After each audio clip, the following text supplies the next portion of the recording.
En esta lección estudiaremos la vida de Sara, la esposa de Abraham. Se habla mucho acerca de esta mujer en el Antiguo y en el Nuevo Testamento. Sara ocupa un lugar importante en la historia por ser la madre del pueblo judío. La vida de Sara demuestra claramente cuán santo y justo y a la vez lleno de amor es Dios. Él no será burlado, pero tiene verdadera misericordia. Escucha las oraciones de sus hijos y conoce los deseos más profundos de sus corazones. Cuando nos encontramos con Sara por primera vez, se llama Sarai. Dios le cambió su nombre y el de su esposo Abraham cuando se le apareció para establecer un pacto con él. Así Sarai se llamó Sara, que significa princesa, y Abraham vino a ser Abraham cuando Dios le dijo: porque te he puesto por padre de muchedumbre de gente. Génesis 17 de 5b. A veces las personas hoy día se cambian de nombre por diversos motivos, pero los cambios de nombre en la Biblia son sumamente significativos porque es Dios quien los hace. Al cambiarle los nombres a Abraham y Sarai, Dios le dio un sello o indicio de su promesa. Esto lo leemos en Génesis 17 del 3 al 5 y Génesis 17 del 15 al 16. Sara procedía de Ur de los Caldeos, que está ubicado en Babilonia. Era hija de Tare, el padre de Abraham. Así que Abraham y Sara eran medios hermanos. Aunque tenían el mismo padre, su matrimonio era aceptable de acuerdo con las costumbres locales porque tenían distintas madres.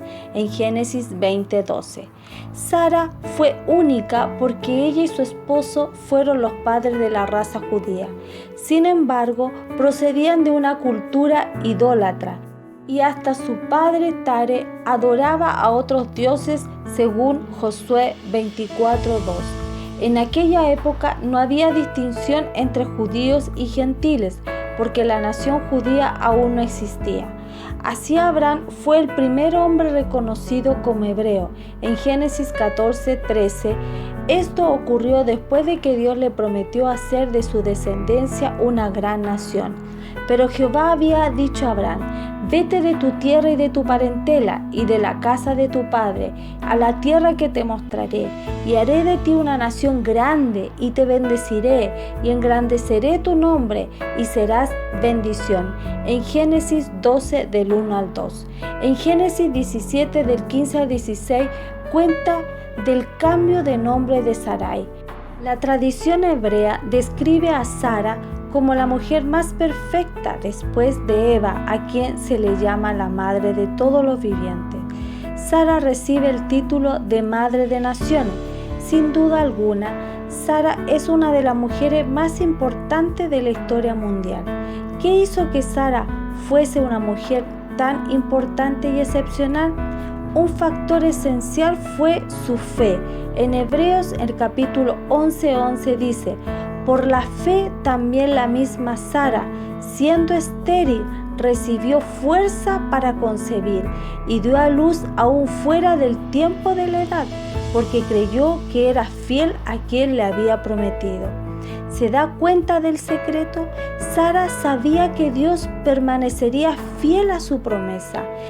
Esta es una lección muy importante que todos debemos aprender. Si ponemos nuestra confianza o dependencia en alguien o en algo inferior a Dios, quien es perfecto, nos convertimos en seres inferiores a lo que Dios quiere que seamos. A menudo fracasamos en nuestra vida cristiana porque confiamos en nuestra capacidad y no en la de Dios. El concepto de Dios que tenía Sara constituye pues la primera lección importante que aprendemos de ella. No podemos estudiar a Sara sin considerar a Abraham, porque era marido y mujer. Ellos vivían en Harán cuando Dios un día le dijo a Abraham que se tenían que mudar. No solo se tenían que mudar, sino que esa mudanza debía ser un acto de fe. Dios no les dijo a dónde se iban a mudar, sino solamente que irían a una tierra que Él les mostraría. en Génesis 12:1. En Génesis 12:1 al 5, Dios se le apareció otra vez a Abraham y le dijo que tenían que continuar su viaje. La Biblia dice que Abraham siguió tal como el Señor le había ordenado. Sara, como es de esperar, le acompañó, así que Sara tuvo que abandonar por segunda vez su hogar, sus familiares y todo lo que conocía. Siguió a su esposo, a quien a su vez seguía a Dios por fe. Abraham y Sara estaban juntos, obedeciendo a Dios en este traslado. La Biblia no nos dice que se hayan quejado o que le hayan preguntado a Dios el por qué. El hecho de abandonar su país no les separó ni disminuyó el amor mutuo que sentían.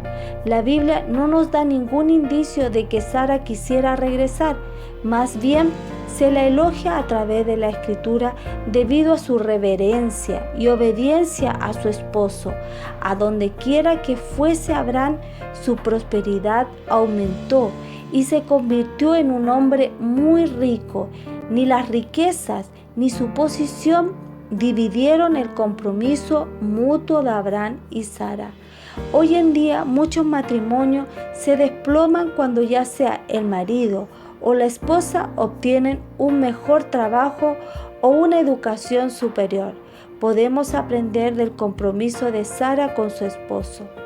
Cuando Abraham y Sara atravesaban la región sureña de la tierra que Dios le había dado, hubo una gran escasez de alimento, de modo que decidieron irse a Egipto. Sara era una mujer muy hermosa y Abraham tenía miedo de decirle al rey de Egipto que ella era su esposa. Temía que el rey lo matara para llevarse a Sara a su harem. Así que idearon un plan. Abraham le dijo al rey que Sara era su hermana. Esto era realmente una media verdad. El rey se llevó a Sara a su casa con la intención de acostarse con ella, pero Dios le dijo al rey que no la tocara porque era mujer de otro hombre. Así vemos cómo Dios le protegió una vez más. Hubiera sido mucho mejor haber confiado completamente en él en lugar de hacer planes por su propia cuenta. Abraham y Sara pecaron al igual que nosotras. La Biblia registra esos fracasos y a pesar de todo, Dios los usó grandemente. La gente a menudo cree que si comete un error, Dios no los usará nunca más. Esto no es verdad. Si usted ha pecado, confiéselo a Dios y haga las correcciones necesarias. La palabra de Dios dice, si confesamos nuestros pecados, Él es fiel y justo para perdonar nuestros pecados y limpiarnos de toda maldad. Primera de Juan 1:9. En su situación también Dios puede y quiere perdonarla, también restaurarla a una posición de alegría y servicio para su reino.